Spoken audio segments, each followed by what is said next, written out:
The room falls silent as her voice rises, unexpected and luminous.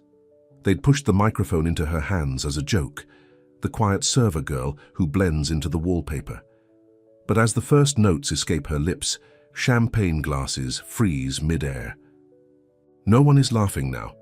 Before we dive into the story, comment below where in the world you're watching from. The Belmonte estate sprawled across the São Paulo countryside like a sleeping giant, its white stone facade gleaming under the golden sunset. Crystal chandeliers cast prismatic rainbows across marble floors, while waitstaff in crisp uniforms navigated through clusters of Brazil's elite. The air smelled of money, expensive perfumes mingling with aged whiskey and fresh-cut flowers flown in from Amsterdam that morning. Luciana Dias kept her eyes down as she balanced a tray of champagne, flutes. She'd memorized the layout during orientation.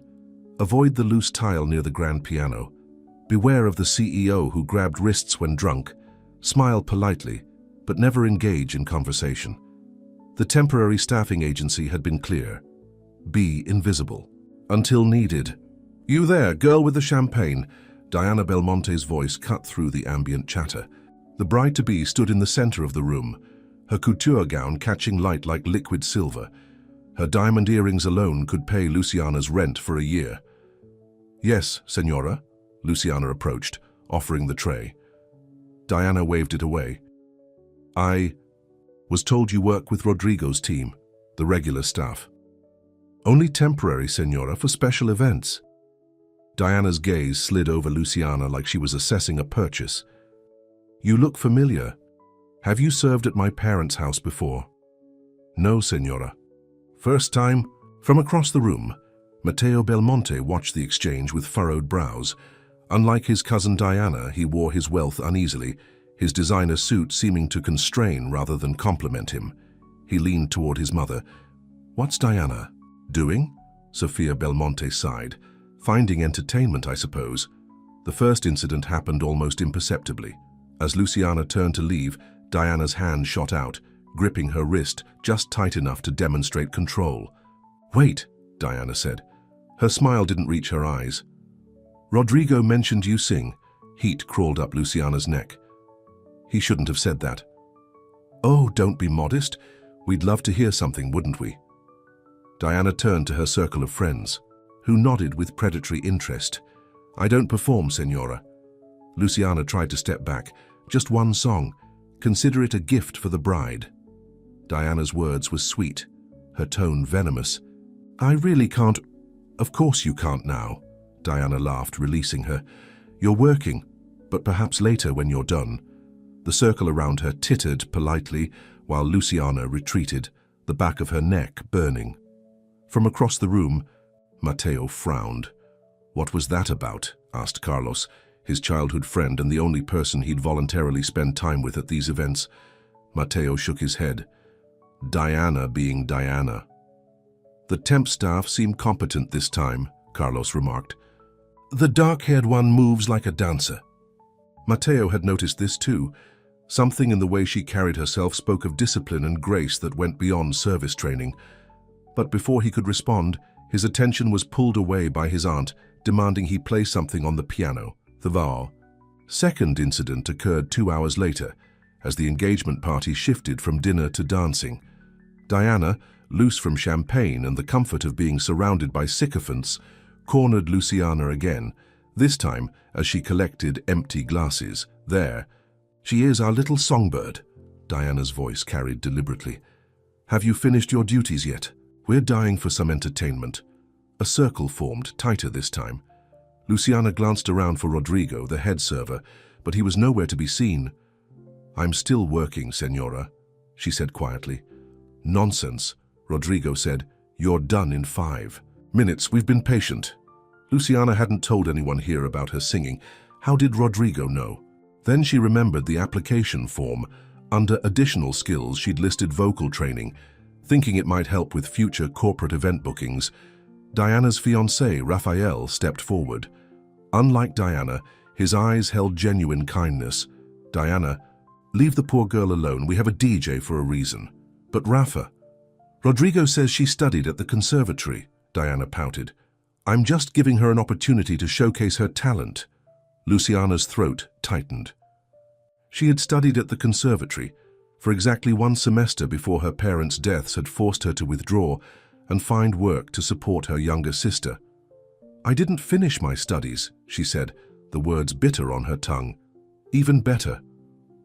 Diana clapped. We'll get a preview of raw talent. Consider it a networking opportunity. Half the arts patrons in Sao Paulo are here. The circle tightened, and Luciana realized escape was impossible without creating a scene that would certainly cost her this job. She needed this month's pay for rent. Perhaps after I finish my shift, she conceded. Diana smiled triumphantly. Wonderful. I'll tell everyone to expect a performance at midnight. As Luciana hurried away, she didn't see Matteo watching from the terrace, his expression troubled. What's wrong? Carlos asked, following his gaze. Diana's bullying the staff again, Matteo sighed. Sometimes I wonder how we're related. Blood and trust funds, Carlos laughed, then grew serious. You could intervene. Matteo glanced at his watch. I might have to. The third incident came at precisely midnight, when Diana clinked her glass and the DJ cut the music. The crowd hushed expectantly. Ladies and gentlemen, Diana's voice rang out, we have a special surprise. One of our servers tonight is apparently a hidden talent, a singer who once studied at our very own conservatory. She gestured dramatically toward where Luciana stood, frozen by the kitchen doors. Come, come, don't be shy. Rodrigo appeared beside Luciana, whispering, just one song. The Belmontes tip generously when pleased. Trapped, Luciana moved forward as the crowd parted. The faces around her wore expressions ranging from mild curiosity to open amusement. This wasn't about music, it was about putting the help in their place while pretending to elevate them. Diana handed her a microphone with ceremonial flair. What will you sing for us, querida? The question hung in the air. Luciana hadn't truly sung, since her sister's funeral 2 years ago. After losing the only family she had left, music had seemed pointless. Whatever you prefer, senora, she answered mechanically. Something Brazilian, something soulful, Diana decided, then added with mock concern, nothing too challenging, of course. Laughter rippled through the crowd. From the corner of her eye, Luciana saw Matteo push away from the wall where he'd been leaning, his face darkening. But before he could intervene, Luciana lifted the microphone. The room stilled. This is Acalanto para Isabel, she said softly. A lullaby for my sister. No introduction music, no backing track, just her voice, clear and unadorned in the silence. The first notes emerged tentatively, like a bird testing broken wings.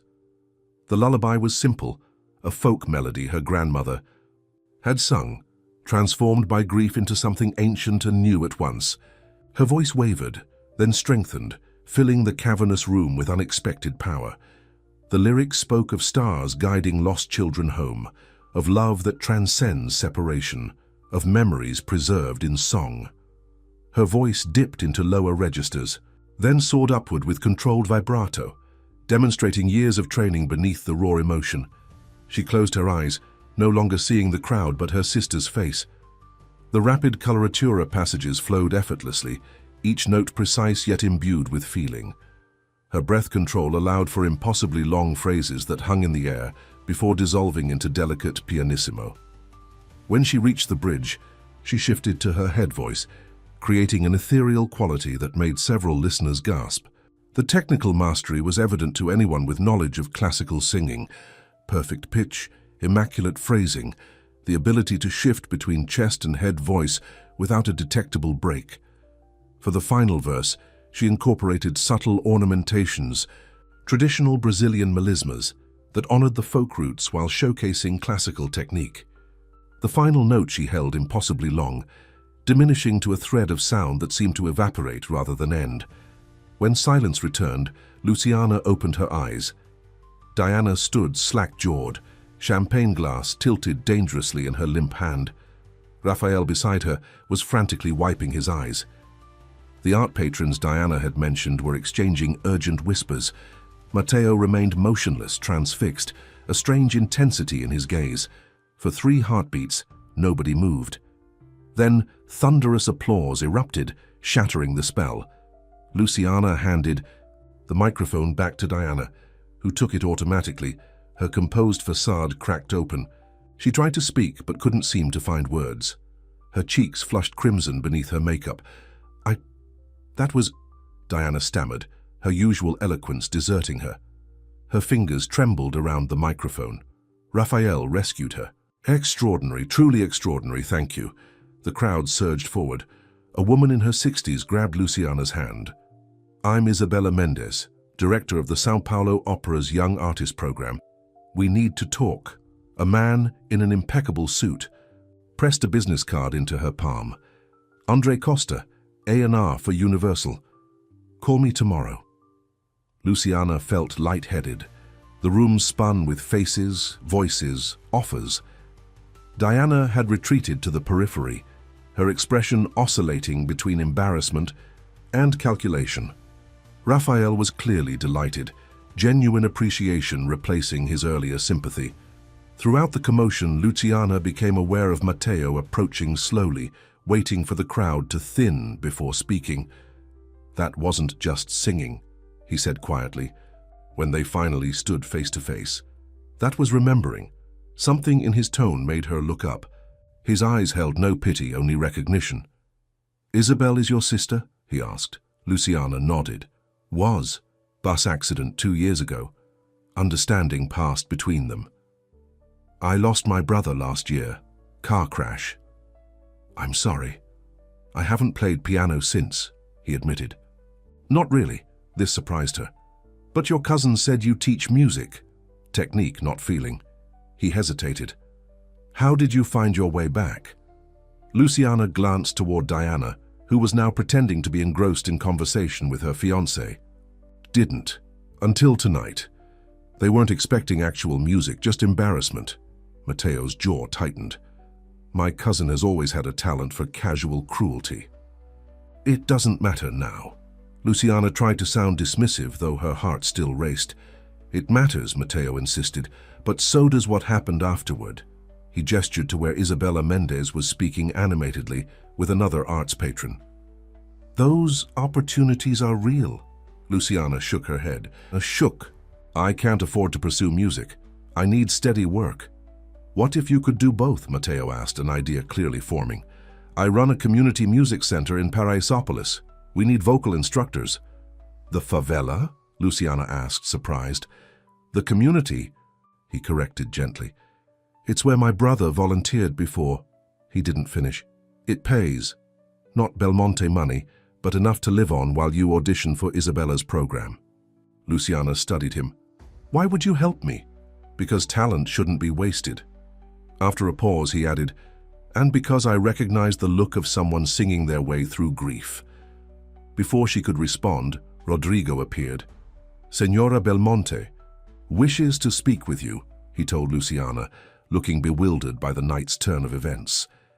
Diana waited by the terrace doors, her composure recovered, but her expression guarded. That was unexpected, she said when Luciana approached. Yes, Senora. Where did you study before the conservatory? Nowhere formal. Church choir, then private lessons from Sister Maria at San Francisco's. Diana's eyebrows rose. The nun. But she only teaches charity cases? Yes. Luciana met her gaze steadily.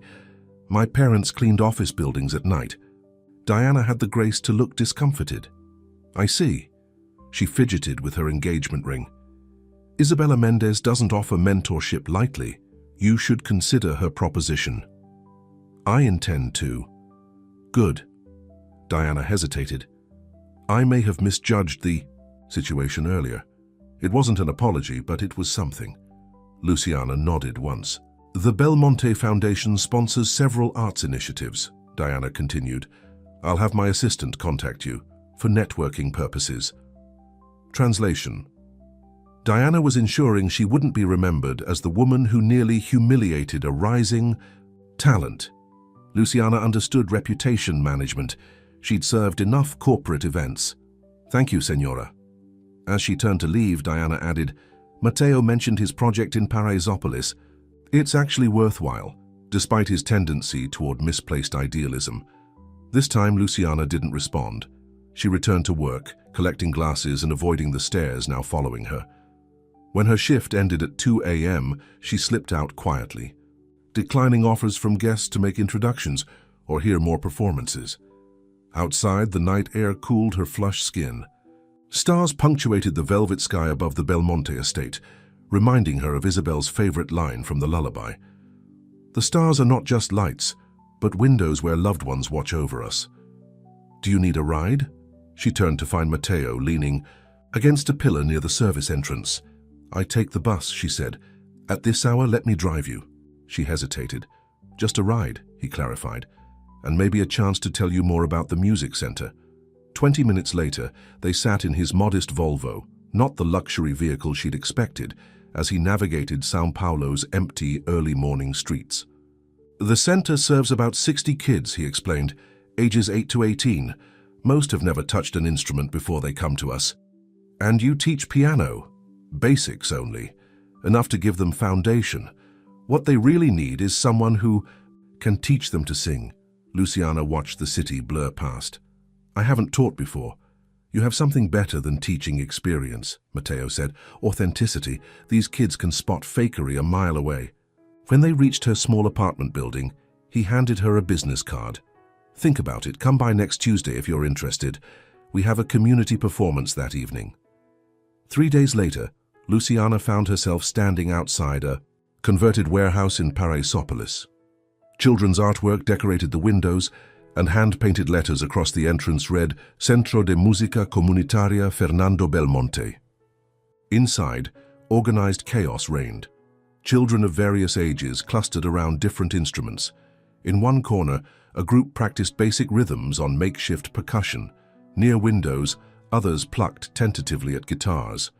At the center's battered, upright piano sat Matteo, surrounded by 4 young students watching his fingers demonstrate a simple progression.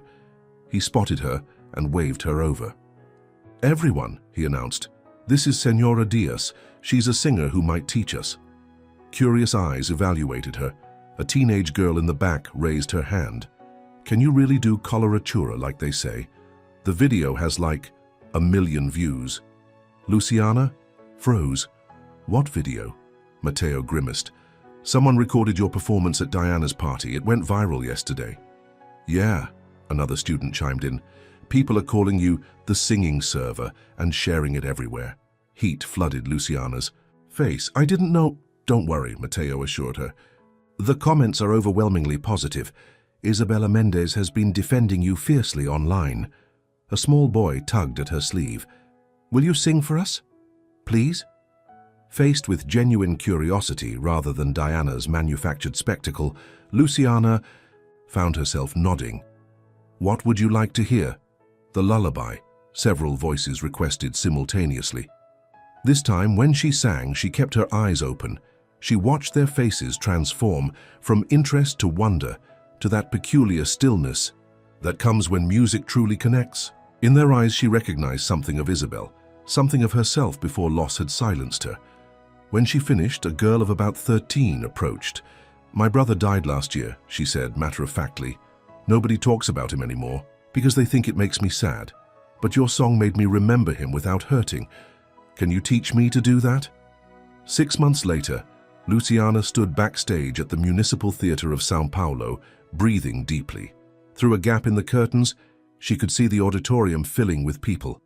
Arts patrons, critics, talent scouts, and in the front row, 2 sections filled with children and teenagers from the community center. Isabella Mendez approached, resplendent in evening wear. Ready for your debut, my dear? Luciana nodded.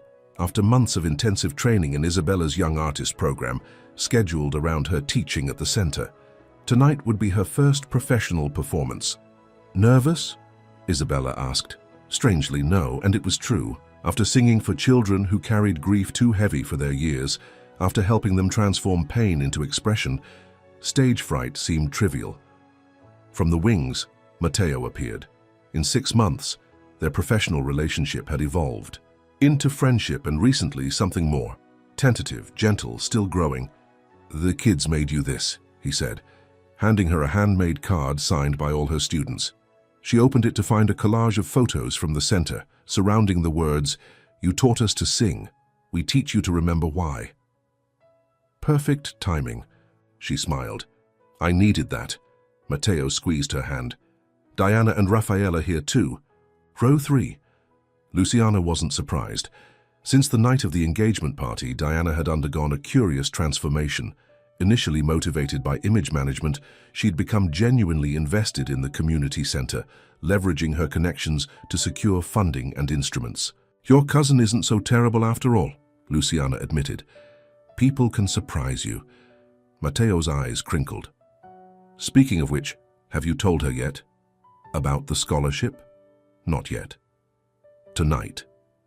The Belmonte Foundation had created a full scholarship for promising young musicians from underserved communities. The announcement would come after her performance. 5 minutes, called the stage manager. Matteo kissed her cheek before retreating. Sing for Isabel, he whispered, but also for yourself. When the curtains parted, Luciana faced the brightest lights and darkest shadows she'd ever seen. She couldn't make out individual faces, just the weight of expectations, hopes, judgments. She thought of Diana's party, of being handed a microphone as a joke. She thought of her students, of the teenage girl who now sang lullabies to her younger siblings without shame. She thought of Isabel. As the first notes of the aria rose from the orchestra, Luciana opened her mouth and released her voice, not as a shield, not as a weapon, but as a bridge between her past and future. In the front row, Matteo watched her transformation, remembering the quiet server from 6 months ago. Behind him, Diana leaned forward, entranced by talent she'd once tried to ridicule. Throughout the theater, her students witnessed what authenticity could achieve. Luciana's voice soared to the rafters, carrying with it echoes of lullabies, of grief transformed, of silence finally, irrevocably broken. True talent may be hidden, but once revealed it cannot be denied, nor can the heart that gives it voice.